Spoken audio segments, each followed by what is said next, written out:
सदर पाकिस्तान के इंतखाब के लिए वोटिंग का आगाज हुकूमती इत्तेहाद के आसिफ अली सरदारी और सुन्नी इत्तेहाद काउंसिल के महमूद खान अचकज़ई मद्दे मुकाबिल हैं। चारों सूबाई असम्बलियों, सेनेट और कौमी असम्बली के अरकान मुल्क के नए सदर का चुनाव करेंगे। पोलिंग का अमल शाम 4 बजे तक जारी रहेगा। अपडेट करें अहम खबर से, सदर पाकिस्तान कौन होगा इसका फैसला आज हो जाएगा। 10 बजे का वक्त था, पोलिंग का आगाज किया गया और 4 बजे तक ये पोलिंग जारी रहेगी। सदर पाकिस्तान के इंतखाब के लिए वोटिंग का आगाज कर दिया गया है। हुकूमती इत्तेहाद के आसिफ अली सरदारी और सुन्नी इत्तेहाद काउंसिल के महमूद खान अचकज़ई इसमें मद्दे मुकाबिल हैं। चारों सूबाई असम्बलियों, सेनेट और कौमी असम्बली के अरकान मुल्क के नए सदर का चुनाव करेंगे। पोलिंग का अमल शाम 4 बजे तक जारी रहेगा, जबकि GDA ने सदारती इंतखाब का बायकॉट कर दिया है।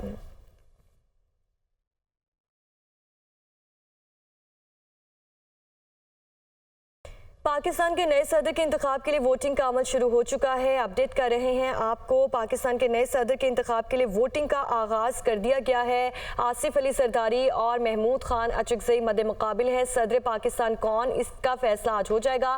पंजाब असम्बली में पोलिंग का अमल भी जारी है। इस हवाले से ज़ीशान यूसुफ़ज़ई हमारे साथ मौजूद हैं। ज़ीशान, बताइए इस्लामाबाद में क्या सूरत हाल आप देख रहे हैं। पाकिस्तान के नए सदर के इंतखाब के लिए पोलिंग का आगाज कर दिया गया है। देखिए, पाकिस्तान के नए सदर के इंतखाब के लिए पोलिंग के अमल का आगाज़ हो चुका है। 14वां सदर जो है वो मुंतखब होगा और इस जमहूरी अमल का हिस्सा 2 अरकान जो है वो बनेंगे। जो हुक्मरान इत्तेहाद है उनकी जानिब से आसिफ अली ज़रदारी जो पाकिस्तान के साबिक सदर है वो एक मरतबा फिर इस जमहूरी अमल का हिस्सा बनेंगे और वो सदर के लिए इलेक्शन कॉन्टेस्ट कर रहे हैं। जबकि दूसरी जानिब जो अपोजिशन की जमातें हैं उनकी जानिब से महमूद खान अचकज़ई जो पख्तूनख्वा मिल्ली अवामी पार्टी के सरबराह है वो इस अमल का हिस्सा बनने जा रहे हैं। पोलिंग के अमल का आगाज़ हो चुका है और ये सुबह 10 बजे से लेकर शाम 4 बजे तक पोलिंग जो है जारी रहेगी। आसिफ अली ज़रदारी की जो पोलिंग एजेंट है वो शीरी रहमान है और दूसरी जानब से महमूद खान अचकज़ई की जो उनके जो पोलिंग एजेंट है वो सरदार शफीक है। ये जो पोलिंग का अमल है ये जारी है। कौमी असम्बली में अरकान के जो है आमद का सिलसिला भी जारी है और इस वक्त जो है वज़ीर आज़म पाकिस्तान शहबाज शरीफ भी कौमी असम्बली में मौजूद है। साथ साथ जो है बिलावल भुट्टो भी कौमी असम्बली में मौजूद है और जो प्रिजाइडिंग ऑफिसर है वो इस्लामाबाद हाई कोर्ट के चीफ जस्टिस है। तमाम पोलिंग का जो अमल है ये 4 बजे तक जारी रहेगा और उसके बाद पता लगेगा। जी, पाकिस्तान के नए सदर का इंतखाब के लिए वोटिंग का अमल शुरू कर दिया गया है और लाहौर से deputy bureau chief Liaquat Ansari भी हमारे साथ मौजूद हैं। लियाकत, आप बताइएगा आप कहाँ पर मौजूद हैं और क्या सूरत हाल देख रहे हैं आप। वोटिंग का अमल शुरू हो चुका है। जी बिल्कुल, पंजाब असम्बली में सदारती इंतखाबात के लिए पोलिंग के अमल का आगाज़ हो गया है। Member election commission of Pakistan Nisar Durrani की राही में इलेक्शन कमीशन ऑफ पाकिस्तान का स्टाफ जो है ये इंतखाब कंडक्ट कर रहा है। तिलावत कुरान पाक से जो है वो पोलिंग के अमल का आगाज़ किया गया। मुस्लिम नून, पीपल्स पार्टी, IPP और काफ लीग के मुश्तरका उम्मीदवार जो सदारती उम्मीदवार हैं आसिफ अली ज़रदारी हैं उनके लिए जो पोलिंग एजेंट मुकर्रर किया गया है खलील ताहर सिंधु सूबाई जो वज़ीर हैं वो चीफ पोलिंग एजेंट उनके मुकर्रर हुए हैं। जबकि सुन्नी इत्तेहाद कौंसल, मजलिस वहदतुल मुस्लिमीन और तहरीक लब्बैक के जो मुश्तरका उम्मीदवार हैं महमूद खान अचकज़ई हैं उनके लिए जो पोलिंग एजेंट मुकर्रर हुए हैं उनमें राना शहबाज से हैं। उनके साथ ब्रिगेडियर रिटायर्ड मुश्ताक और अवैस विरक 3 पोलिंग एजेंट ये मुकर्रर किए गए हैं। अल्फ़ाबेटिकली जो है वो अरकान असम्बली जो है इंग्लिश के हरूफ तहज्जी के लिहाज से अपने वोट का हक़ इस्तेमाल कर रहे हैं और ABCD के हिसाब से जिनके नाम बनते हैं उसी तरतीब से वो उनके नाम पुकारे जा रहे हैं ताकि वो अपने वोट का हक इस्तेमाल कर सके। थोड़ी देर कबल जो है वो पार्लिमानी रहनुमा सुन्नी इत्तेहाद कौंसिल उनका कहना था कि वो कल जिन अरकान ने पंजाब असम्बली में हल्फ उठाया हम उनके वोट की अहलियत को चैलेंज करने का इरादा रखते हैं वान के अंदर और वो इलेक्शन कमीशन के सामने उनके वोट को चैलेंज करेंगे। ताहम जो member election commission of Pakistan Nisar Durrani थे उनका कहना था कि आज वोटर लिस्ट चैलेंज नहीं हो सकती। जो वोटर लिस्ट कल तक फाइनल हो गई थी वो फाइनल है, अब उसमें उसको चैलेंज किसी वोट को चैलेंज नहीं किया जा सकता।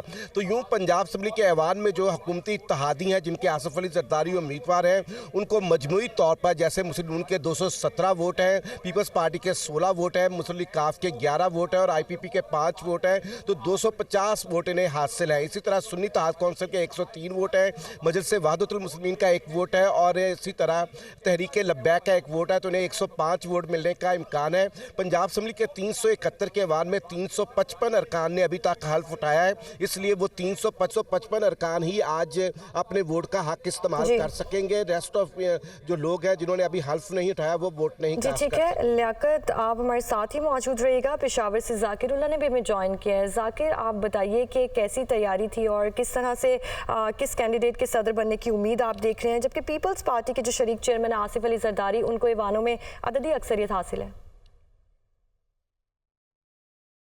जी बिल्कुल, अगर खैबर पख्तूनख्वा की बात की जाए तो खैबर पख्तूनख्वा असम्बली में अगर देखा जाए तो महमूद खान अचकज़ई के यहाँ पे जो इलेक्टोरियल वोट है वो ज़्यादा होंगे, क्योंकि यहाँ पे सुन्नी इत्तेहाद कौंसिल के अरकान की तादाद जो है वो 91 है, जबकि उसमें एक आज़ाद भी शामिल, जो वज़ीर-ए-आला खैबर पख्तूनख्वा है वो आज़ाद कैंडिडेट के तौर पर यहाँ पे थे। लेकिन यहाँ पर अगर देखा जाए तो यहाँ पे 91 वोट जो है वो सुन्नी इत्तेहाद के हैं। इसी तरह अगर अपोजिशन की बात की जाए तो अपोजिशन की तादाद यहाँ पे 27 है। यहाँ पे अगर देखा जाए तो JUI की जानिब से बाकायदा तौर पर इस अमले जो सदारती इलेक्शन है उससे बाइकाट का ऐलान किया गया है, तो इसी वजह से यहाँ पे 18 वोट जो है वो अपोजिशन के बनते हैं। इसी तरह अगर इलेक्टोरल वोटों की बात की जाए तो इलेक्टोरल वोटों की जो फार्मूला है उसके हिसाब से बात की जाए तो यहाँ पे खैबर पख्तूनख्वा असम्बली में सुन्नी इत्तेहाद के तकरीबन 40 से 41 इलेक्टोरल वोट बनते हैं, जबकि अपोजिशन अरकान के अगर JUI उससे निकाल दी जाए तो 18 वोटों के लिहाज से यहाँ पे इलेक्टोरल वोटों की तादाद जो है वो 8 बनती है। तो यहाँ पे ये तवक्को ज़ाहिर की जा रही है कि तकरीबन 40 या 41 वोट जो है वो सुन्नी इत्तेहाद कौंसिल की जानिब से दिए जाएंगे और यहाँ पे अपोजिशन की जानिब से 18 अरकान है तो 18 अरकान की जो इलेक्टोरल वोट है वो 8 यहाँ पे बनती है। तो इसी वजह से ये तवक्को ज़ाहिर की जा रही है कि ठीक है, आप हमारे साथ ही मौजूद रहिएगा। जाकिरुल्लाह, कराची से मोहम्मद अरशद भी हमारे साथ मौजूद हैं। अरशद, खैबर पख्तूनख्वा की सूरत हाल तो हमने जानी, कराची की क्या सूरत हाल है? जी बिल्कुल, देखें सदर मुमलिकत के इंतखाब के लिए पोलिंग का वक्त जो है वो सिंध असम्बली में भी जो है वो शुरू हो चुका है। पाकिस्तान पीपल्स पार्टी, मुत्तहदा कौमी मूवमेंट और पाकिस्तान तहरीक इंसाफ के हिमायत याफ्ता आज़ाद अरकान जो हैं वो सिंध असम्बली पहुँच चुके हैं। सबसे जो अहम तरीन अपडेट है इस इलेक्शन के हवाले से कि गुज़िश्ता रोज़ जो है वो GDA की जानिब से इस सदारती इंतखाब के बाइकआउट का तो ऐलान कर दिया गया था, लेकिन इस सिंध असम्बली में जमात इस्लामी के भी एक रुकन है जिनका नाम मोहम्मद फ़ारूक है और अब ज़रा जो है उनकी जानिब से इस हवाले से तस्दीक की गई है कि जमात इस्लामी सदारती इंतखाब के अमल में हिस्सा नहीं लेगी, गैर जानिबदार रहेगी, जबकि उनके जो रुकन है वो सिंध असम्बली के अंदर मौजूद ज़रूर रहेंगे लेकिन वो वोट अपना कास्ट नहीं करेंगे। तो ये एक अहम तरीन जो है वो अपडेट है। महमूद खान अचकज़ई की जानिब से भी जमात इस्लामी से रब्ता किया गया था सदारती इंतखाब के वोट के लिए, जिसके बाद जमात इस्लामी का ये मौक़िफ़ था कि वो इस हवाले से फ़ैसला करेंगे और अब ये फ़ैसला जो है वो सामने आ गया है। इसके अलावा हम बात करें तो जो प्रिजाइडिंग ऑफिसर हैं सिंध असम्बली में वो इस वक्त मौजूद है chief justice Sindh high court justice Aqeel Abbasi जो हैं, और इसके जब ये बैलेट बॉक्स सील किए गए, जब ये कार्रवाई का आगाज़ हुआ तो उस वक्त वज़ीर आला सिंध मुराद अली शाह साबिक जो सूबाई वज़ीर भी रह चुके हैं। और ठीक है, आप अरशद हमारे साथ ही मौजूद रहेगा। कोयटा की जानिब बढ़ेंगे जहाँ पर इब्रार ने हमें ज्वाइन किया। इब्रार, आप बताइए कि कोयटा में क्या सूरत हाल है, किस कैंडिडेट के सदर बनने की आज उम्मीद है वहाँ पर? जी हाँ, बिल्कुल, सदारती इलेक्शन के लिए बलूचिस्तान असम्बली में जो है पोलिंग का आगाज़ हो चुका है। 10 बजे का वक्त रखा गया था और अब तक जो है 4 वोट कास्ट हो चुके हैं। बलूचिस्तान असम्बली में जो पहला वोट कास्ट किया गया था वो पीपल्स पार्टी के अली महमद जत्तक की जानिब से किया गया। 4 वोट जो है वो कास्ट हो चुके हैं। बलूचिस्तान असम्बली की अगर बात की जाए तो 65 का ऐवान है, जिसमें से 62 अरकान ने अपनी रुकनीत का हल्फ उठाया था, जिसमें से नून लीग जो है और नून लीग पीपल्स पार्टी और जमीयत जो है यहाँ पर बड़ी जमातें हैं।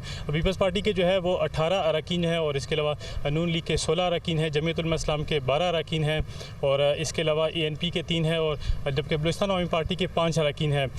पीपल्स पार्टी, नून लीग और बलूचिस्तान अवामी पार्टी और ANP जो है ये मुमकिन जो हुकूमती इत्तेहाद है उसका भी हिस्सा होंगे और ये जमातें जो हैं ये आसिफ अली जरदारी जो है वो हो सकता है कि वोट उन्हें कास्ट करें।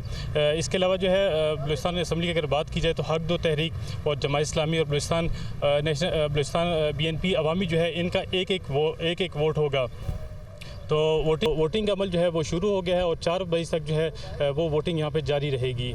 जी ठीक है। कोयटा से मोहम्मद इब्रार और पेशावर से जाकिरुल्लाह, कराची से Mohammad Ashar, deputy bureau chief Liaquat Ansari Lahore से थे, जबकि इस्लामाबाद से ज़ीशान यूसुफ जी हमें अपडेट कर रहे थे। आप सबका बहुत शुक्रिया। सदारती इंतखाब के इल्तवा से मुतालिक महमूद खान अचकज़ई की दरख्वास्त मुस्तरद। इलेक्शन कमीशन ने महमूद खान अचकज़ई की दरख्वास्त मुस्तरद करने का तहरीरी फैसला जारी कर दिया। इलेक्टोरल कॉलेज का मतलब मौजूदा असम्बली होता है। इलेक्शन कमीशन की जानिब से ये कहा गया। मजीद कहा कि आईनी तौर पर 8 फरवरी के बाद सदारती इंतखाब लाजिम है। 22 अरकान ने 2 से ज़्यादा सीटें जीतने के बायस नशिस्त छोड़ी। ऐसे में इलेक्टोरल कॉलेज का नामुकम्मल नहीं कहा जा सकता। सदारती इंतखाब के इलेक्टोरल कॉलेज सेनेट, कौमी और 4 सूबाई असम्बलियों पर मुश्तमिल होता है। इलेक्शन कमीशन की जानिब से कहा गया सदारती इंतखाब के इल्तवा से मुतालिक महमूद खान अचकज़ई की दरख्वास्त को मुस्तरद कर दिया गया। सेनेटर अली जफर का कहना है कि मखसूस नशिस्तों पर अदालती हुक्म इम्तना के बावजूद सदारती इलेक्शन हो रहे हैं। ये मुतनाज़ इलेक्शन है। इंतखाब में एहतजाजन वोट कास्ट करेंगे। इलेक्शन में हिस्सा ले रहे हैं, ताहम ये फ्री एंड फेयर इलेक्शन नहीं होगा।